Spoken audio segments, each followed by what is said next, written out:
আসসালামু আলাইকুম। অঙ্গমঞ্চের আজকের আলোচনায় আমাদের অতিথি হিসেবে আছেন এই রাষ্ট্রপতি 5 ও 6 আগস্ট তাদের সঙ্গে আলোচনা করেছেন এবং তার কাছেই অন্তর্বর্তী সরকারের উপদেষ্টারা শপথ নিয়েছিলেন। তাদের দু একজন এই সংসদেও আছেন। তাহলে এখন এই বিরোধিতা কেন? মানে নাহিদ ইসলাম সে সময় মন্ত্রিসভার সদস্য হিসেবে, মানে উপদেষ্টা হিসেবে যখন শপথ নিয়েছিলেন ইউনূস সরকারে, তখন তিনি তো এই রাষ্ট্রপতির কাছেই শপথ নিয়েছিলেন। সেটাই সালাউদ্দিন আহমেদ মনে করিয়েছেন। ত্রয়োদশ সংসদের প্রথম অধিবেশনটি ব্যাপক হইহট্টগোলের মধ্য দিয়ে নির্ধারিত সময়ের 2 ঘন্টা আগে শেষ হয়ে গেছে। রাষ্ট্রপতির ভাষণকে ঘিরে সংসদের প্রথম দিনই যে ভীষণ উত্তপ্ত এবং নাটকীয় হয়ে উঠবে তা আগেই ধারণা করা গিয়েছিল। জুলাই সনদ নিয়েও সংসদ অধিবেশনে ব্যাপক উত্তাপ ছড়াবে তা ধারণা করা হলেও জুলাই সনদ নিয়ে সেভাবে আলাপ হওয়ার কোনো সুযোগই ঘটেনি সংসদ অধিবেশন ব্যাপক হইহট্টগোলের মধ্যে শেষ হয়ে যাওয়ার আগে। সংসদ অধিবেশনের প্রথম দিনের সকালে সংবাদ মাধ্যমে যে খবর প্রথম বেরিয়েছিল সেটা হচ্ছে যে সংসদ নেতা এবং প্রধানমন্ত্রী তারেক রহমানের নির্দেশে জাতীয় সংসদের অধিবেশন কক্ষে কালেমা তাইয়্যিবার একটা ক্যালিগ্রাফি স্থাপন করা হয়েছে মূল অধিবেশন কক্ষে স্পিকারের আসনের ঠিক পেছনের দেয়ালে।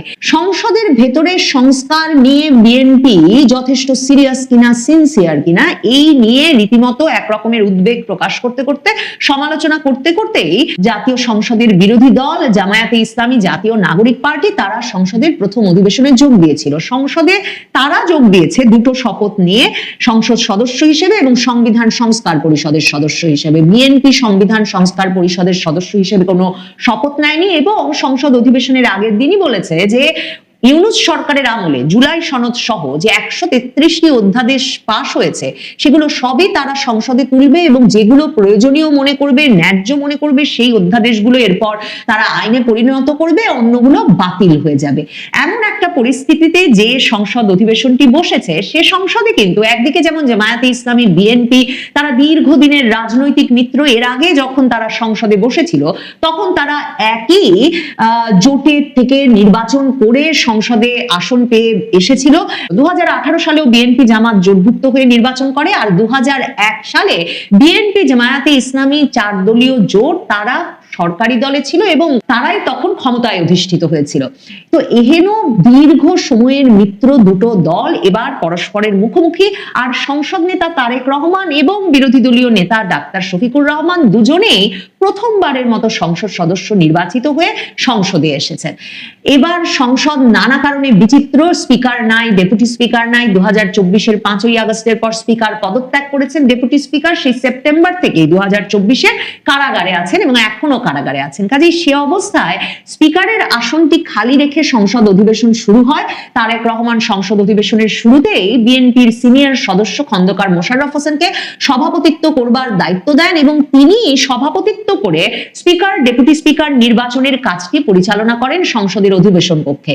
স্পিকার হিসেবে মেজর অবসরপ্রাপ্ত হাফিজউদ্দিন আহমেদকে নির্বাচন করা হয় এবং ডেপুটি স্পিকার হিসেবে নির্বাচিত হন কায়সার কামাল। দুজনেরই মন্ত্রিত্ব ছিল প্রধানমন্ত্রী তারেক রহমানের মন্ত্রিসভায়। মেজর অবসরপ্রাপ্ত হাফিজউদ্দিন আহমেদ বীর বিক্রম, তিনি মুক্তিযুদ্ধ বিষয়ক মন্ত্রী হিসেবে দায়িত্ব পালন করছিলেন, আর কায়সার কামাল দায়িত্ব পালন করছিলেন ভূমি প্রতিমন্ত্রী হিসেবে। দুজনেই স্পিকার এবং ডেপুটি স্পিকার হিসেবে শপথ গ্রহণের আগে পদত্যাগ করেন এবং মন্ত্রিত্ব শীট থেকেই শুধু পদত্যাগ করেছেন তাই নয়, যাতে তারা নিরপেক্ষভাবে দায়িত্ব পালন করতে পারেন তাই দুজনেই বিএনপির সঙ্গে সকল রকম দলীয় পদও ত্যাগ করেছেন। স্পিকার এবং ডেপুটি স্পিকারকেও শপথ পাঠ করান রাষ্ট্রপতি এবং রাষ্ট্রপতির কাছে শপথ পাঠ করবার পর স্পিকার এসে সংসদের অধিবেশন পরিচালনা শুরু করেন। প্রথা অনুযায়ী সংসদের প্রথম অধিবেশনেই শোক প্রস্তাব আনা হয়েছে। বিএনপির তরফে সাবেক প্রধানমন্ত্রী খালেদা জিয়া, ভারতের সাবেক প্রধানমন্ত্রী মনমোহন সিং, পোপ ফ্রান্সিস, ইরানের সাবেক সর্বোচ্চ ধর্মীয় নেতা আয়াতুল্লাহ আলী খামেনির প্রতি শোক প্রস্তাব আনা হয়। এছাড়া সাবেক প্রেসিডেন্ট বদরুদ্দোজা চৌধুরী, মতিয়া চৌধুরী সহ 31 জন সাবেক সংসদ সদস্যের প্রতিও শোক প্রস্তাব আনা হয়। জামায়াতে ইসলামীর তরফে বিরোধী দলীয় উপনেতা এবং জামায়াতের নায়েবে আমির সৈয়দ আব্দুল্লাহ মোহাম্মদ তাহের শোক প্রস্তাবে অতীতের মন্ত্রী এবং গুরুত্বপূর্ণ দায়িত্ব পালনকারী কয়েকজন ব্যক্তির নাম অন্তর্ভুক্ত করার আহ্বান জানান। তিনি বলেন, দেশের রাজনীতি ও জনজীবনে গুরুত্বপূর্ণ ভূমিকা রাখায় এসব ব্যক্তিত্বের অবদান বিবেচনায় তাদের নাম শোক প্রস্তাবে যুক্ত করা উচিত। এবং তারপর তিনি মাওলানা মতিউর রহমান নিজামী, দেলোয়ার হোসেন সাইদি, মাওলানা আব্দুস সোবহান, আব্দুল কাদের মোল্লা, আলী হাসান মোহাম্মদ মুজাহিদের মতো আওয়ামী লীগ আমলে 1971 সালের যুদ্ধাপরাধের বিচারে দণ্ডপ্রাপ্ত জামায়াতে ইসলামের বিভিন্ন নেতাদের নাম উল্লেখ করেন এবং ত্রয়োদশ সংসদের শোক প্রস্তাবে তাদের নামও অন্তর্ভুক্ত করা হয় স্পিকারের তরফে। কিভাবে যুদ্ধাপরাধের দায়ে অভিযুক্ত এবং দণ্ডপ্রাপ্ত এই নেতৃবৃন্দের নাম জাতীয় সংসদের শোক প্রস্তাবে অন্তর্ভুক্ত করা হলো সেটা নিয়ে সংসদের প্রথম অধিবেশনের দিনেই সামাজিক যোগাযোগ মাধ্যমে একটি পক্ষ ব্যাপক আলোড়ন তুলেছেন। কিন্তু মনে রাখতে হবে যে জামায়াতে ইসলামী বরাবরই আওয়ামী লীগ সরকার, শেখ হাসিনার সরকার আন্তর্জাতিক অপরাধ ট্রাইব্যুনালে 1971 সালের যুদ্ধাপরাধের যে বিচার পরিচালনা করেছিলেন সেটাকে রাজনৈতিক উদ্দেশ্য প্রণোদিত এবং জামায়াতের রাজনীতিকে নিঃশেষ করে দেওয়ার ষড়যন্ত্র হিসেবে অভিহিত করে এসেছে এবং তারা তাদের তরফে এই যে যুদ্ধাপরাধের দায়ে দণ্ডপ্রাপ্ত এই নেতৃবৃন্দকে শহীদ হিসেবে বিবেচনা করেন। কাজেই যখন জামায়াতে ইসলামী সংসদের প্রধান বিরোধী দলে বসেছে এবং যখন জামায়াতে ইসলামী, বিএনপি, জাতীয় নাগরিক পার্টি সকলের সমন্বিত সিদ্ধান্তে আওয়ামী লীগ এখন রাজনীতিতেই নিষিদ্ধ এবং সংসদ নির্বাচনে অংশগ্রহণ করতে পারে নাই, তখন আসলে এই বিষয়টি অত্যন্ত স্বাভাবিক বলেই অন্তত আমার কাছে মনে হয়েছে। এই বিষয়টা যে অত্যন্ত স্বাভাবিক এবং জুলাইয়ের আন্দোলনের ফল সেটা জামায়াতে ইসলামীর আরেকজন মৃত্যুদণ্ডপ্রাপ্ত নেতা এটিএম আজহার, যিনি জুলাইয়ের আন্দোলনের পর আগস্টের সরকার পতনের পর বেরিয়ে আসেন বেকসুর খালাস পেয়ে এবং তারপর জামায়াতে ইসলামীর নায়েবে আমির হয়েছেন এবং এখন সংসদ সদস্য হয়ে সংসদে এসেছেন, সেই এটিএম আজহারুল ইসলাম যিনি মৃত্যুদণ্ডের জন্য অপেক্ষা করছিলেন কারাগারের ভেতরে, তিনি বলেছেন সংসদে দাঁড়িয়ে সংসদের প্রথম অধিবেশনের দিনেই যে জুলাই না হলে ফাঁসির সেল থেকে সংসদে আসতে পারতাম না। এটিএম আজহারের কথাটা মনে করলে দেখবেন যে এই যে তারেক রহমানের বিরুদ্ধেও কিন্তু যাবজ্জীবন দণ্ড হয়েছিল, কাজেই তার পক্ষেও কিন্তু জুলাই আন্দোলন না হলে শেষ পর্যন্ত এই সংসদে আসা কিংবা সংসদ নেতা হওয়া, প্রধানমন্ত্রী হওয়া কোনোটাই সম্ভব হতো না। কাজেই জামায়াতে ইসলামী যে রাজনৈতিক অবস্থানটা নিয়ে বারবার কথা বলছে এবং বিএনপিকে স্মরণ করাচ্ছে সেটার অত্যন্ত সত্য বাস্তব ভিত্তি আছে বইকি। বিএনপি প্রধান সংসদ নেতা প্রধানমন্ত্রী তারেক রহমান ভাষণ দিয়েছেন সংসদের প্রথম অধিবেশনে এবং সেই ভাষণে তিনি বলেছেন যে এই সংসদ যেহেতু একটা গণ অভ্যুত্থানের পরে সৃষ্ট হয়েছে এবং ফ্যাসিবাদের নির্মমতার শিকার অসংখ্য মানুষের কান্না আর হাজার প্রাণের আত্মত্যাগের মধ্য দিয়ে জনপ্রতিনিধিত্বশীল এই জাতীয় সংসদ যেহেতু শুরু হতে যাচ্ছে সেহেতু এর প্রতি মানুষের ব্যাপক প্রত্যাশা আছে এবং তিনি বলেছেন যে ব্যক্তি কিংবা দলের স্বার্থ নয়, জনগণের স্বার্থই সবচেয়ে বড়, এটাই বিএনপির রাজনীতি। এই সংসদের প্রথম অধিবেশনের সময় কিন্তু পর্যবেক্ষক হিসেবে উপস্থিত ছিলেন তারেক রহমানের কন্যা জাইমা রহমান, তারেক রহমানের স্ত্রী জুবাইদা রহমান, আরাফাত রহমান কোকোর স্ত্রী শারমিলা রহমান এবং উপস্থিত ছিলেন প্রধান উপদেষ্টা ডক্টর মোহাম্মদ ইউনূস। সংসদের বিরোধী দলীয় নেতা ডাক্তার শফিকুর রহমান তার বক্তব্যের সময় বলেন যে আজকের সংসদ জুলাইয়ের রক্তের উপর দাঁড়ানো এবং তিনি বলেন যে আশা প্রকাশ করেন যে স্পিকারের কাছে সরকারি দল ও বিরোধী দল আলাদা হবে না, স্পিকারের কাছে সুবিচার পাবেন, তিনি স্পিকারের কাছে ইনসাফ আশা করেন এবং তিনি বলেন যে আপনি একজন লড়াকু মুক্তিযোদ্ধা, যেহেতু বীর বিক্রম যিনি স্পিকার হয়েছেন হাফিজউদ্দিন আহমেদ, স্পিকারকে উদ্দেশ্য করে তাই জামায়াত আমির বলেন যে আপনি একজন লড়াকু মুক্তিযোদ্ধা, আপনি পারবেন, স্পিকারের কাছ থেকে শুধু ইনসাফ আশা করেন বলে মন্তব্য করেন ডাক্তার শফিকুর রহমান।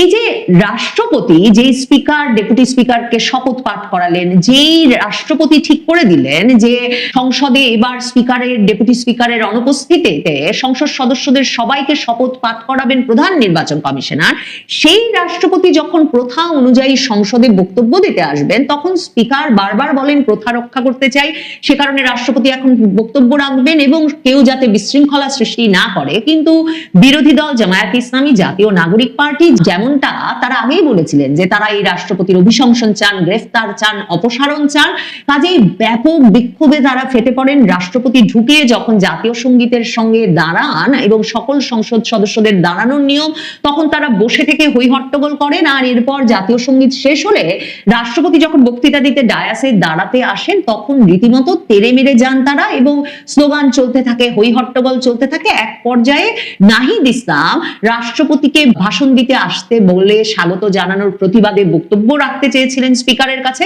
স্পিকার তাকে সেই বক্তব্য রাখার সুযোগ না না দিলে তারা স্লোগান দিতে দিতে সংসদের অধিবেশন কক্ষ থেকে ওয়াকআউট করেন।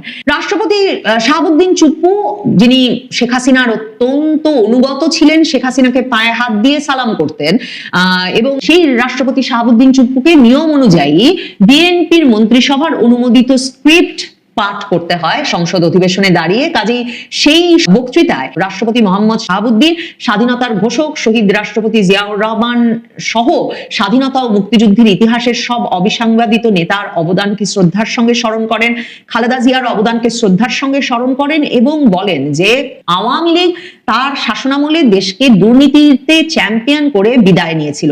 এবং তিনি বলেন যে 2024 সালের জুলাই আগস্ট মাসে ছাত্র জনতার গণ অভ্যুত্থান একটা গুরুত্বপূর্ণ ঘটনা, সবার সম্মিলিত আন্দোলনে ফ্যাসিস্ট সরকারের পতন ঘটে।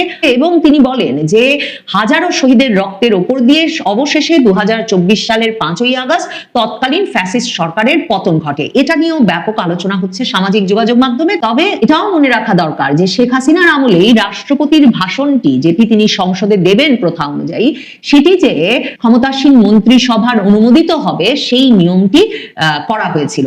এবং তারই ফলশ্রুতিতে রাষ্ট্রপতি শাহাবুদ্দিন চুপ্পু এমন একটি বক্তব্য রেখেছেন। জামায়াতে ইসলামীর আমির বলেন যে কিছুতেই তারা সংসদে বসে এই স্বৈরাচারীর দোসর, খুনির দোসর রাষ্ট্রপতির ভাষণ শুনতে পারেন না, কারণ রাষ্ট্রপতি সে সময় কোনো হত্যাকাণ্ড থামাতে কোনো ভূমিকা রাখেন নাই, তিনি বরং সেই খুনি শাসকের সহযোগী ছিলেন। জামায়াতে ইসলাম, জাতীয় নাগরিক পার্টি সহ বিরোধী দলের রাষ্ট্রপতির ভাষণ চলাকালে ওয়াকআউট প্রসঙ্গে স্বরাষ্ট্রমন্ত্রী সালাউদ্দিন আহমেদ মন্তব্য করেছেন। তিনি বলেছেন যে এই রাষ্ট্রপতি 5 ও 6 আগস্ট তাদের সঙ্গে আলোচনা করেছেন এবং তার কাছেই অন্তর্বর্তী সরকারের উপদেষ্টারা শপথ নিয়েছিলেন, তাদের 2-1 সংসদেও আছেন। তাহলে এখন এই বিরোধিতা কেন? মানে নাহিদ ইসলাম সে সময় মন্ত্রিসভার সদস্য হিসেবে, মানে উপদেষ্টা হিসেবে যখন শপথ নিয়েছিলেন ইউনূস সরকারে, তখন তিনি তো এই রাষ্ট্রপতির কাছেই শপথ নিয়েছিলেন, সেটাই সালাউদ্দিন আহমেদ মনে করিয়েছেন। তবে সংসদীয় গণতন্ত্রে ওয়াকআউটকে একটা স্বাভাবিক সংস্কৃতি হিসেবে উল্লেখ করে তিনি বলেন, গণতান্ত্রিক কালচারে ওয়াকআউট নতুন নয়, এটা তারা করতেই পারেন এবং সংসদ অবশ্যই অর্থবহ হয়ে উঠবে। দীর্ঘদিনের রাজনৈতিক মিত্র দলগুলো যখন সংসদে বসেছে সরকারি দল এবং বিরোধী দলের ভূমিকায়, তখন সংসদ কতটা অর্থবহ করে তুলতে পারেন তারা এবং সংসদকে কতটা জনপ্রতিনিধিত্বশীল করে তুলতে পারেন সেটা দেখবার জন্য অপেক্ষা করতে হবে। তবে সংসদের প্রথম দিনটি দারুণ অর্থবহ কিছু হয়ে উঠেছিল সেটা বলা সত্যি মুশকিল।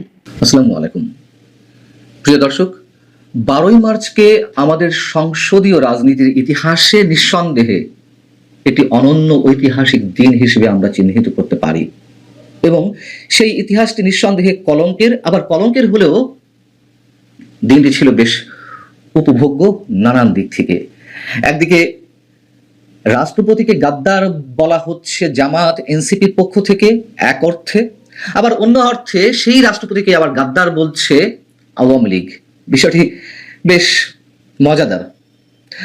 আবার আদালতের মাধ্যমে ফাঁসির দণ্ডপ্রাপ্ত যুদ্ধাপরাধীদের উদ্দেশ্যে জাতীয় সংসদের শোক প্রস্তাব গ্রহণ করা হয়। এই বিষয়ে যদিও আমার আগের কন্টেন্টে কথা বলেছি, নতুন করে কিছু বলার নেই।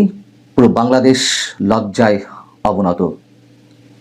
রাষ্ট্রপতি তার ভাষণে কি বলবেন সংসদের প্রথম অধিবেশনের প্রথম দিনটিতে তা মোটামুটি আমাদের আগে থেকেই জানা ছিল এবং তিনি তাই করলেনও। তিনি আওয়ামী লীগকে ফ্যাসিবাদী হিসেবে উল্লেখ করলেন, আওয়ামী লীগের দুর্নীতি নিয়ে কথা বললেন।